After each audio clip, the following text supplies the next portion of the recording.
વાંદરો અને મગર. એક વાંદરો એક સફરજનના ઝાડ પર ખુશીથી રહેતો હતો. તે ઝાડ પાસેથી એક નદી વહેતી હતી. એક દિવસ એ નદીમાંથી એક મગર બહાર આવ્યો. તેણે વાંદરા પાસે થોડા સફરજન માંગ્યા, કારણ તેને બહુ ભૂખ લાગી હતી. વાંદરાએ તેને થોડા ફળો આપ્યા. મગરે તે ફળો ખુશીથી ખાધા અને નદીની પેલે પાર પોતાના ઘરે વયો ગયો. મગરે તેની પત્નીને કહ્યું, સફરજન તો બહુ સરસ હતા. મગરની પત્ની તો બહુ લાલચી હતી. તે બોલી,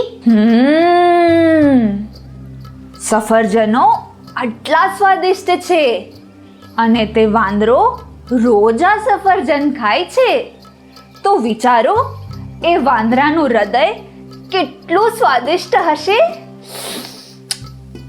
જાઓ અને તે વાંદરાનું હૃદય લઈ આવો. હવે તો મગર વિચારમાં પડ્યો.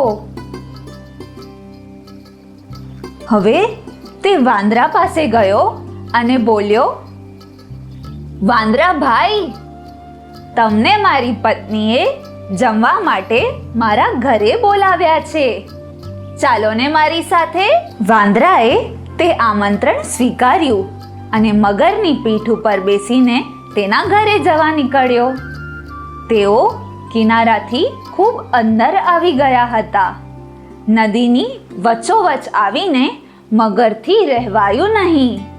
તેણે વાંદરાને સાચું શું તે કહી નાખ્યું. પણ વાંદરો ખૂબ બુદ્ધિમાન હતો. તેણે તરત જ એક યુક્તિ વિચારી. તે મગરને બોલ્યો, અરે રે મિત્ર, તે પહેલા કેમ ન કહ્યું? હું તો મારું હૃદય ઝાડ પર જ મૂકીને આવ્યો છું. તું મને ફરી તે ઝાડ પાસે લઈ જા અને હું તને મારું હૃદય આપી દઈશ. મગરને તો વાંદરાની વાત સાચી લાગી. તે વાંદરાને ફરી ઝાડ પાસે લઈ ગયો. તરત જ વાંદરો કૂદીને ઝાડ ઉપર ચડી ગયો અને મગરને કહેવા લાગ્યો, હા હા હા હા હા, અરે મિત્ર, જા તારી દુષ્ટ પત્નીને કહે કે તેનો પતિ આ દુનિયાનો સૌથી મૂર્ખ પ્રાણી છે. હા હા હા હા હા. સાર, ક્યારે લોભ કરવો નહીં.